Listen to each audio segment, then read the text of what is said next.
بہت زیادہ پریشان تھے۔ ابا چارپائی پر بیٹھے جب ابرش ان کے لیے پانی لائی۔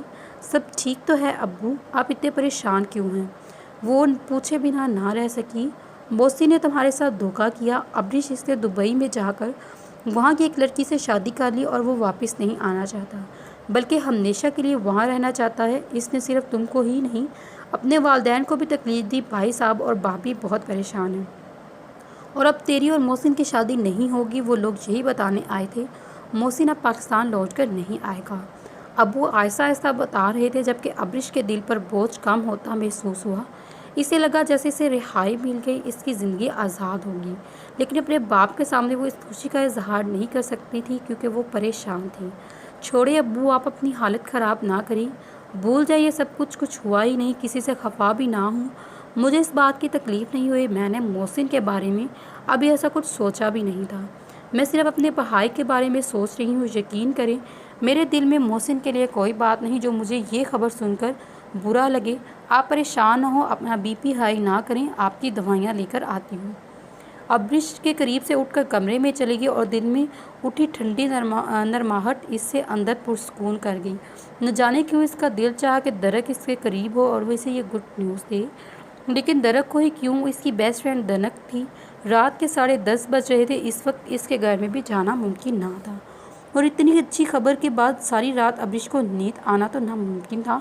اگر وہ چاہتی تو دنک کو میسج کر کے بتا سکتی تھی، لیکن وہ اس کے سامنے بیٹھ کر اس کے ایکسپریشن دیکھنا چاہتی تھی۔ اس نے جلدی سے ابو کی دوائیاں نکالی اور انہیں دیں۔ ابو اب آپ پریشان نہیں ہو، انسان کو وہی ملتا ہے جو اس کے نصیب میں ہو۔ محسن میرا نصیب نہیں، وہ تو شکر ہے صرف منگنی ہوئی تو محسن دبئی چلا گیا۔ اگر شادی کے بعد یا نکاح کے بعد جاتا تو سوچے کیا ہوتا۔ یہ تو اللہ کی کرم نوازی تھی جو انہوں نے ہمیں پہلے ہی بچا لیا، جبکہ آج وہ پہلی رات جو منگنی کے بعد وہ سکون سے بنا کسی ڈر کے سو رہی تھی۔ دنک نے گھر آتے ہی سب کچھ حیا کے بارے میں بتایا۔ وہ بھاگ گئی۔ مامی تو توبہ توبہ کر رہی تھی، کیسی لڑکی ہے جس نے اپنے ماں باپ کی عزت کا بھی خیال نہ رکھا، جبکہ نکاح میں انہیں ریحان بہت اچھا لگا۔ اچھی تو حیا بھی لگی، لیکن وہ خاموش تھی۔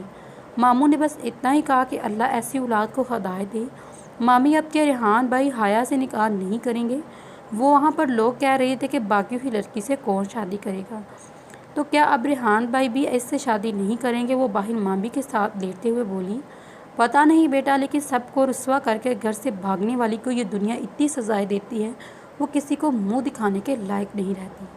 رات کے 2 بج رہے تھے۔ وہ ایک بار پھر سے حیا کو ہر طرف ڈھونڈ کر ہاسپٹل آیا، جہاں اس کا انتظار کرتے ہوئے اس کی ماں اکیلے صوفیہ کو سنبھال رہی تھی۔ کہیں کچھ پتہ چلا؟ ماما نے اسے پوچھا۔ نہیں ماما، کچھ پتہ نہیں چلا، میں ڈھونڈ رہا ہوں، انشاءاللہ مل جائے گی۔ اس نے ایک نظر درک اور تابش کو دیکھا جو اس کے ساتھ حیا کو ڈھونڈنے میں اس کی مکمل مدد کر رہے تھے، لیکن نہ جانے حیا کس کونے میں جا چھپی، کہیں کوئی پتہ نہیں چلا۔ ابھی وہ یہی سوچ رہا تھا جب اس کا فون بجا۔ السلام علیکم، میں انسپکٹر خان بات کر رہا ہوں، کیا ہم ریحان سے بات کر سکتے ہیں؟ انسپکٹر نے کہا۔ جی میں ریحان بات کر رہا ہوں، ریحان نے کچھ سوچتے ہوئے کہا۔ انسپکٹر کا فون اسے کیسے آ سکتا تھا؟ ابھی تک اس نے حیا کے گمشدگی کی رپورٹ نہیں لکھوائی۔ ہمارے پاس یہاں ایک لڑکی ملی ہے جس کا نام حیا ہے۔ فی الحال وہ لڑکی اپنے ہوش حواس میں نہیں، وہ اپنے بارے میں کچھ نہیں بتا سکتی، لیکن اس کے موبائل پر جو نمبر آخری تھا وہ آپ کا تھا۔ کیا آپ سٹی ہاسپٹل آ سکتے ہیں؟ ہمیں آپ سے کچھ ضروری بات کرنی ہے، انسپکٹر سیریس انداز میں بولا، جبکہ ریحان پریشان ہو چکا تھا۔ کہیں حیا کو تو کچھ ہوا نہیں؟ حیا کے ساتھ کچھ غلط تو نہیں ہوا؟ اگر ایسا ہوا تو وہ صوفیہ کو کیا جواب دے گا؟ وہ بنا کچھ بولے ہاسپٹل سے نکل گیا، جبکہ صوفیہ نے اپنے کمرے میں بلایا۔ ڈاکٹر کی پرمیشن نہیں تھی، لیکن صوفیہ کی ضد پر ڈاکٹر نے اجازت دی۔ ریحان میں نہیں جانتی میری حیا اتنی بڑی غلطی کیسے کر گئی، وہ نادان ہے، پتہ نہیں اس کے دماغ میں گھر سے بھاگنے کا فطور کہاں سے آیا، ضرور کسی نے اسے بہکایا، ضرور کسی نے اس کے دل میں اس کی معصومیت کا فائدہ اٹھایا۔ میری حیا سے غلطی ہوئی تو تم میری حیا کو اس غلطی کی سزا مت دینا۔ میں جانتی ہوں تم بہت بڑی چیز مانگ رہی ہوں، لیکن حیا سے اپنا نام الگ مت کرنا، اس سے نکاح کا انکار مت کرنا، ورنہ تیری چھوٹی ماں مر جائے گی۔ میں تو ہمیشہ سے اسے سمجھایا، ہر حال اس کا مقدر ریحان ہے، نہ جانے کیسے وہ۔ ریحان وعدہ کرو مجھ سے کہ تم حیا کا ساتھ نہیں چھوڑو گے، تم ہر قدم پر اسے ساتھ دو گے۔ وعدہ کرو مجھ سے تم اس کی نادانی کی سزا نہیں دو گے، وعدہ کرو۔ وہ پھوٹ پھوٹ کر رونے لگی۔ آپ بے فکر ہو جائیں چھوٹی امی، حیا کو اس کی غلطی کی سزا نہیں ملے گی، وہ جیسی بھی ہے، جس حالات میں بھی ہے، میں اسے اپناؤں گا، میں اسے نہیں چھوڑوں گا، آئی پرومس یو۔ ان کے ماتھے پر رب لگتے ہوئے اٹھ کر باہر نکلا اور یہاں سے سیدھا سٹی ہاسپٹل۔ کمرے میں ٹہلتے ہوئے صبح کا انتظار کر رہی تھی، رات کے 2 بجے، لیکن یہ ایک صبح تھی جو ہونے کا نام ہی نہیں لے رہی تھی۔ آج تو درخت میں یہاں نہیں تھا، اب تک تو رانی ابھی سوچ گی ہوگی اور اسے فون کرے، کسی اپنی خوشی کا اظہار دے۔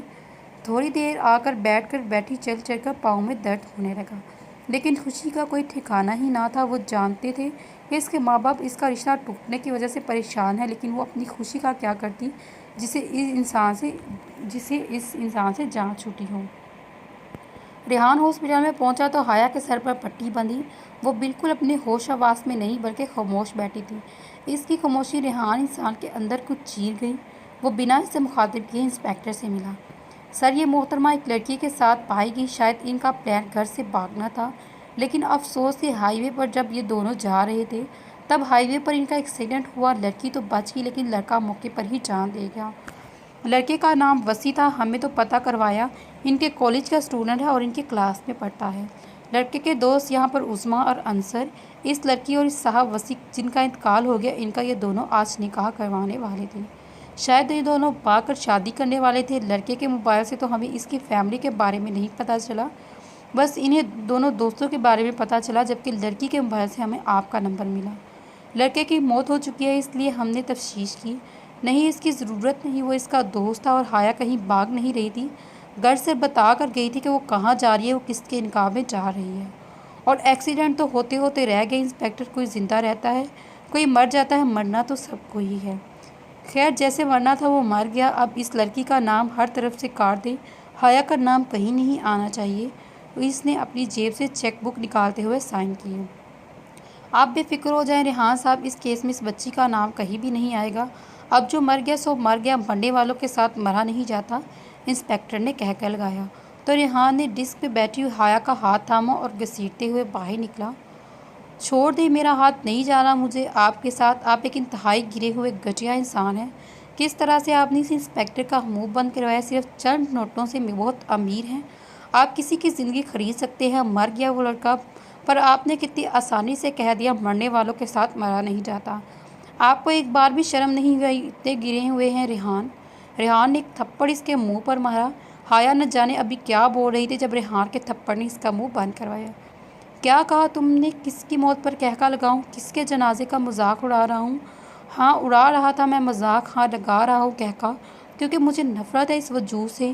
ہاں، مجھے نفرت ہے اس بے جان وجود سے جو میرے گھر کی عزت کو 2 کوڑی کی کرنے جا رہا تھا، جس نے میرے گھر کی عزت کو اس طرح سے بے مول کیا۔ نفرت ہے مجھے تم سے، جس نے ایک بار بھی اپنے ماما اور بڑی ماما کے بارے میں نہیں سوچا۔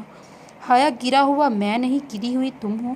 نفرت ہے مجھے تم سے، تمہارے وجود سے، کیونکہ گھر سے بھاگی ہوئی لڑکی عزت کے قابل نہیں ہوتی۔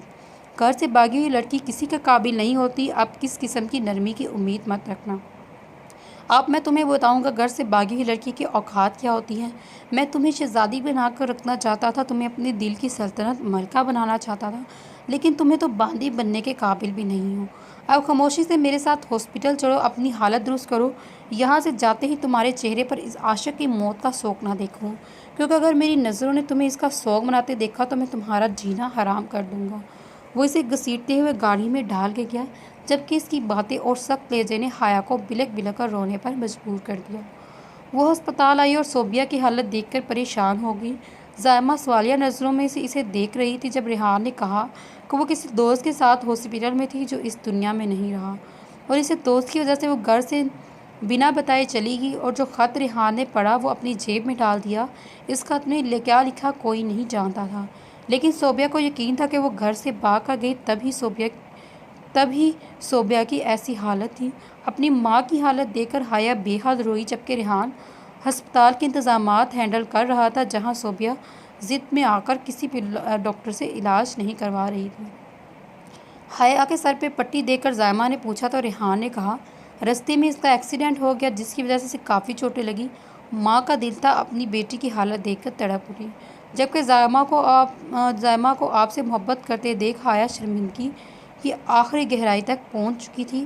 یا خدایا میں کیا کرنے جا رہی تھی، زائمہ کے سینے سے لگ کر وہ سوچ کر رہ گئی۔ آنسو تھے جو رکنے کا نام نہیں لے رہی تھی۔ اپنی اماں کی اس حالت کی ذمہ دار وہ خود تھی۔ حیا کا رو رو کر برا حال تھا جبکہ وہ اپنی ماں کو دیکھ رہی تھی۔ آنسو اپنے آپ اس کی آنکھوں سے جھلک رہے تھے۔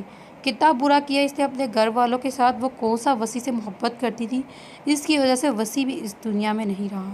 وہ تو بس اس کے ساتھ ایک آسان زندگی گزارنا چاہتی، ایک آزاد زندگی جس میں کسی قسم کی پابندی نہ ہو۔ لیکن ہوا کیا، اس وجہ سے بس وہ اپنی جان سے ہاتھ دھو بیٹھا۔ اگر وہ نہیں مانتی تو شاید وسیع زندہ ہوتا۔ ایک طرف وسیع کی موت کا دکھ اور دوسری طرف اس ماں کی نازک حالت۔ صوبیہ کا تو بلڈ پریشر ہی شوٹ کر چکا تھا، لیکن اپنے علاج کرانے کی جگہ وہ وہیں ضد لے کر بیٹھی۔ جب تک حیا ریحان سے نکاح نہیں کرتی وہ کسی ڈاکٹر کو اپنے آپ کو چھونے بھی نہیں دے گی۔ ڈاکٹر نے مجبور ہو کر کہا اگر مزید ان کی حالت بگڑی تو ان کی جان بچانا مشکل ہے، ان کی جان کو رسک میں نہ ڈالیں اور ان کی خواہشات کو پوری کریں۔ خدا کے لیے ماما کیا ہو گیا ہے آپ کو؟ آپ کی چھوٹی ماما کی حالت دیکھیں، ایسی حالت میں آپ کو شادی کی پڑی ہے۔ ہو جائے گی شادی، میں کوئی انکار تو نہیں کر رہا، لیکن حالات دیکھیں، اگر یہاں چھوٹی ماما کو اللہ نہ کرے کچھ ہو جائے تو۔ وہی سخت ڈپریشن میں تھا کہ وہ اس سے آگے رہا سے کچھ بھی نہ بولا گیا تو تابش اور درک ہر طرف سے اس کا ساتھ نبھانے کی کوشش کر رہے تھے۔ حیا ان کی اکلوتی بیٹی تھی۔ بیٹا، اسے پرسکون اور محفوظ دیکھ کر وہ ضد چھوڑیں گی؟ میری بات کو سمجھنے کی کوشش کرو، زائمہ نے سمجھایا تو وہ خاموش ہو گیا۔ نہیں بڑی ماما، پلیز سمجھنے کی کوشش کریں، یہ شادی نہیں کرنا چاہتی۔ آپ ماما کی حالت تو دیکھیں۔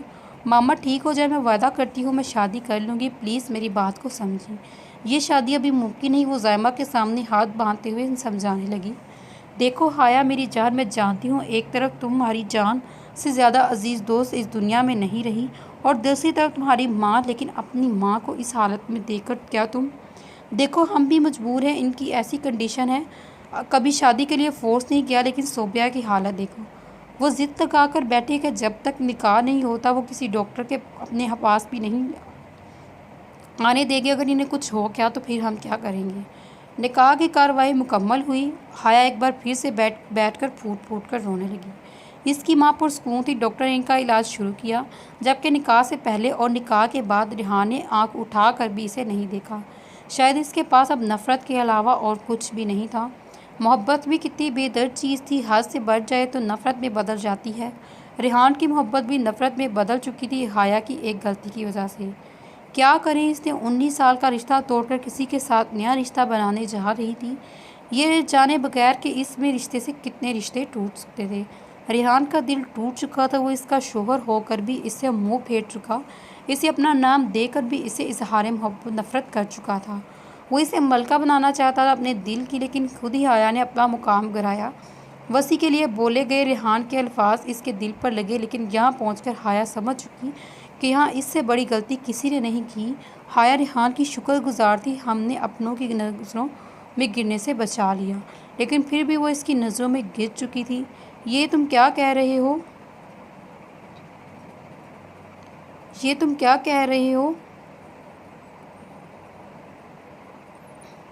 یہ تو کیا کہہ رہی ہے ابرش؟ مجھے یقین نہیں آ رہا کہ سچ میں ہی محسن نے شادی کر لی۔ میرے کان کچھ غلط تو نہیں سن رہے؟ دنک کا بس چلتا تھا، وہ ناچ ناچ کر پورے محلے کو سناتی، لیکن اس کی بات ختم ہونے سے پہلے ابرش نے اس کا منہ پکڑ کر اس کا منہ بند کروا دیا۔ لیکن دنک ایسا نہیں چاہتی تھی، وہ تو اتنی خوش تھی کہ کوئی انتہا ہی نہیں۔ محسن نے وہاں شادی کر لی، لیکن اماں بہت پریشان ہیں اس بات سے، اس لیے زیادہ خوشی بنانے کی ضرورت نہیں۔ ابرش نے پوری بات بتائی تو دن تک تو اس کا منہ بسور دیا اور اپنی خوشی کا گلا گھونٹ گئی۔ کل ہم دونوں رانی آپی کے گھر جا کر وہاں سیلیبریٹ کریں گے، یہ خوشی تمہاری آزادی دلی خوشی جو کہاں تھی؟ ابرش مسکرا دی، لیکن اپنے ماں باپ کی خاموشی اور اداسی سے وہ بہت محسوس کر رہی تھی۔ تو چلیے فرینڈز، یہ والا پارٹ یہاں پہ کمپلیٹ ہوتا ہے اور اب ہم اس کے بعد نیو ناول سٹارٹ کریں گے، کیونکہ اس کا اور پارٹ مجھے نہیں ملا۔ اگر ملا تو ریڈ کر دوں گی، جب ملتا جائے گا میں اس کو ریڈ کر دوں گی، اور اس کے ساتھ ساتھ ہم ایک نیو ناول جو ہے وہ سٹارٹ کرتے ہیں۔ تو ملتے ہیں اگلی ویڈیو میں، تب تک اپنا خیال رکھیے گا۔ اللہ حافظ، ٹیک کیئر۔